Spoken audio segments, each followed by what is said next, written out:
Luno lwe luguudo oluva e Kasanje okudda e Bubebberi Bussi mu disitulikiti y'e Wakiso.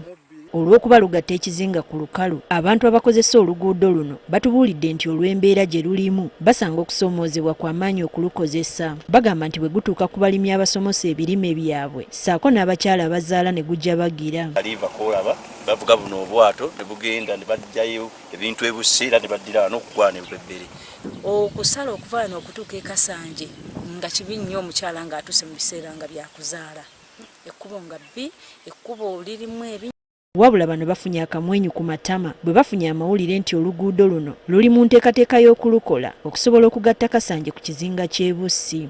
Bussi agenda kuba agattibwa wano whereby nti tugenda kuddamu kubeera nga tutambuza amaato okugenda e Bussi. Kuba kati gano amaato g'olaba dino oboolaba kati lino ekkubo erigenda e Bussi bayitaawo. Tukolera wano oluguudo n'okusaba abatuuze olw'enkulaakulana gavana gyatuleetedde Bwanika basobole obutasimba kuuli tusobole okuyisaawo oluguudo luno lutuyambe mu nkulaakulana. Bino bibategeezeddwa abakulembeze ba disitulikiti y'e Wakiso bwe babadde bagenze okwogerezeganya n'abatuuze bano okubasaba okukkiriza okugaziya oluguudo luno. Ekizibu kye tulina kyekyokuba tulina okukola ebintu naddala nga enguudo ng'era ziri ku mutindo gwa town council.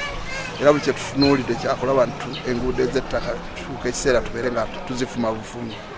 Naye obuzibu bwe tulina nti enguudo okuzifuula eza kolansi amateeka gatulagira zigaziya. Ssentebe wa disitulikiti y'e Wakiso agambye nti balina enteekateeka ekola oluguudo luno okugatta ekizinga ky'e Bussi ku lukalu. Balina eri e Bubebberi kkubo kkulu nnyo okuba ligenda natuyamba okugatta ku kizinga ky'e Bussi okulaba nga omuntu ng'ab'e Bussi tebakyali ku kizinga ng'osobola okuva yonna gy'ovudde oba Mpigi n'ogenda e Bussi butereevu ng'oyise wano. Abatuuze basanyukidde enteekateeka eno ne beeyama okukolaganira awamu ne disitulikiti okulaba ng'oluguudo luno lukolebwa. Omwalo guno bwe banaaba batuyambye ne baguggusa e Bussi enkulaakulana ndaba ejja kujja nga y'amaanyi nnyo kuba ebyobulimi ebisinga obungi naddala ng'ennaanansi balima ennaanansi amatooke. Oluguudo luno luliko obuwanvu bwa kilomita 12.